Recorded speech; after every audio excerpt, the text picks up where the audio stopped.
Hello, I'm Owen Bean. I work at Chameleon Tattoo in Cambridge, Massachusetts. ChameleonBodyArts.com is the website.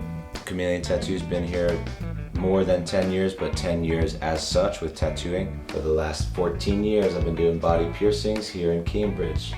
And I'll be talking to you about piercings today.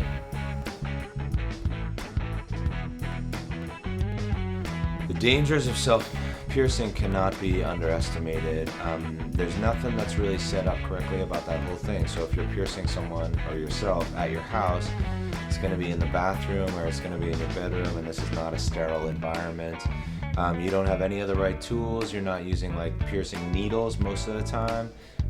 Most of the time people are using like safety pins, sewing needle, and everybody sterilizes the sewing needle by like holding a lighter underneath it, which does nothing to protect you.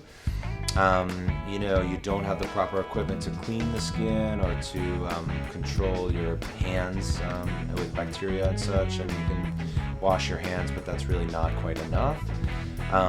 The needle itself is very damaging to the tissue because it's not actually sharp enough, and it's also solid instead of hollow, which makes a big difference because it just pushes tissue aside instead of what a piercing needle does, which is a little different.